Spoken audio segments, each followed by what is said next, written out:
Why do I look like Dewayne The Rock Patel? Like, look at this. 24 karat magic in the air. Come back. Why am I dressed like this? This is a little clue, all right, for today's topic. Where is my mind? Where is my mind? What kind of American are you? You've just entered the panic room. That's right, don't leave. Don't you dare leave. Come back here. The only escape from the panic room is critical thinking. And how do you achieve critical thinking? 3 things: nuance, curiosity, transparency. Say it with me: nuance, curiosity, transparency, nuance, curiosity, transparency. That's right. What is today's topic, you might say? Coping mechanisms. Ooh, I don't care who you are. Come back here. You need to hear this. I don't know who you are out there, but you probably have some bad coping mechanisms, because it's really hard to find people with only healthy coping mechanisms. If you're coping with anything, you're automatically having a hard time getting to the real step, which is accepting. I wanted to have a conversation, genuinely kind of give you my own coping mechanisms and see if you can resonate with that, or maybe relate in terms of similar coping mechanisms that you might have. That's why I started blinging my 24 carats in the air. When I said this is a clue, video games are my cope of reality. I cope with reality by playing video games. I think I started when I was a kid, where from a really early age I had like hardcore ADHD and also anxiety induced by religion and weird thoughts of Armageddon and burning in hell with everlasting fire. However, the second that I played my first ever video game, I got lost in it. I was hyper focused, where everything else I couldn't focus to anytime I touched a game controller, which my first game was Super Mario Brothers on Super Nintendo, was the very first. I'm talking, my one uncle had the Super Nintendo in Bangladesh, and I played it one time and I was completely enthralled. I'm now in my mid-30s playing video games almost daily. It's like, who's the president? And am I gonna be depressed? No, I'm gonna get on Warzone with the boys and do some damage, get some dubs. I got lucky that I fell into a coping mechanism like gaming versus all kinds of other addictions, which is pretty self-explanatory when it comes to gaming. That's it. It helps me cope with reality. And I have one other coping mechanism that's at the forefront, and that's humor. I think a lot of people could relate with that one, where I would use humor to kind of cope with anything, slowly accept it, where not giving it the power. It's like an OnlyFans model, where they're like, this is my body, my choice. With humor, this is my sorrow, this is my pain and my choice on how I deal with it. And I remember, like, all my life, it was sometimes obnoxious. It could be anything. Dark humor was like my go-to, but low-key, some of it, even when it was inappropriate, I would find hilarious, because I got so used to making humor my forefront of how I accept the world. A great example is my dad passed away. I started to make these really dark jokes about, like, my dad's dad, and my dad passed away before they hit like 65. There's no way I'm gonna make it to 65, so I would still joke about that with my friends and loved ones, where I just say like, oh, like, I'm already, on my midlife crisis, because there's no way I'm gonna go past 65. And I might not. And I think a part of me copes with the fact that I might not, because my dad's dad didn't and my dad didn't, that I make those jokes. There's also like negative coping mechanisms that we have, right? And that's where we want to dig deep.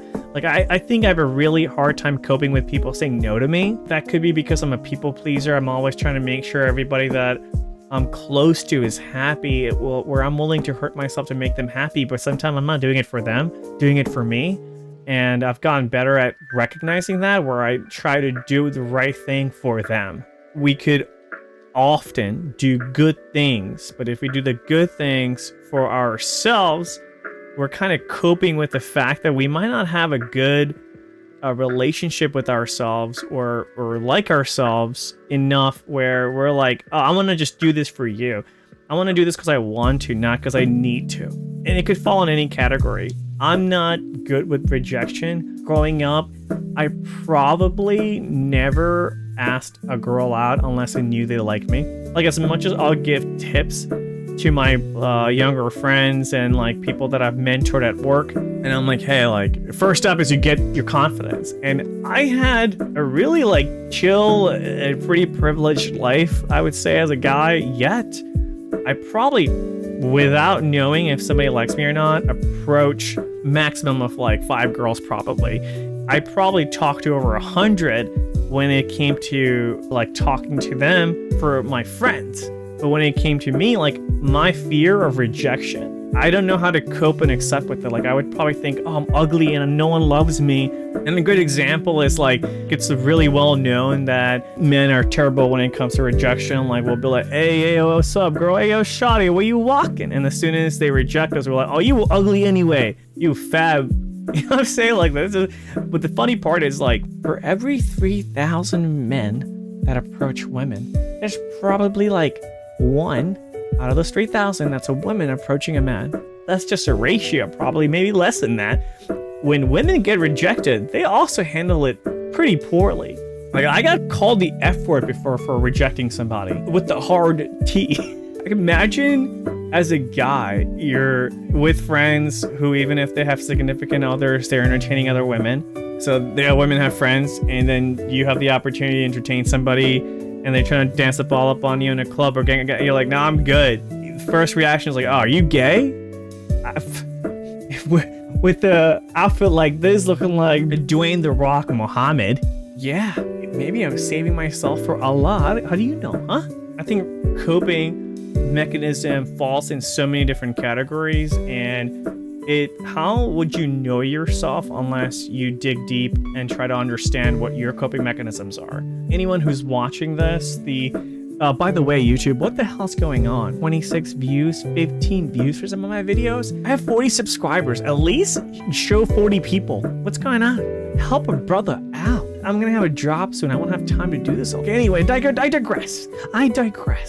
It is important for anyone who's watching this, or in general, if you start a conversation with your friends and families, talk about coping mechanisms, communicating that, what do I do when I get rejected? Yo, what do I do when somebody close to me stops talking to me? Even coping with loneliness, right? Like, think about how loneliness is the mind killer. I don't know, I forgot the Dune sound. I'll put it in there, don't worry. Perfect example where I can go on for hours. I did a video about loneliness as a mind killer. It is the hardest thing to cope with. I think as mankind, we're biologically made to almost be social and have people. As much as you say you're an introvert, most people who are introverted have a harder time being an extrovert or connecting with others or talking to other people, but they want to. Most of them. Some of them that just like, if you're just asexual and you don't like people, you just want to be by yourself, good for you, because life's way easy. If you prefer loneliness, life is easy. But then if you're coping with loneliness by telling yourself that I prefer to be lonely, friends that you have, family members that you have that aren't dating anybody, and they cope with that loneliness by saying, good thing I'm single.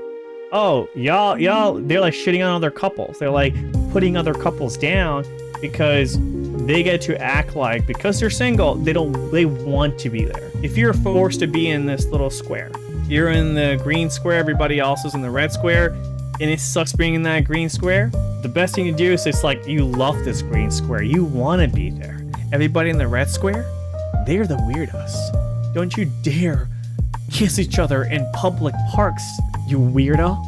But the second they have a significant other, they're like, no. Come have some of this, girl. Come embrace some of this skin, okay? You go from hating on couples to finding out that your love language is quality time and physical touch. What?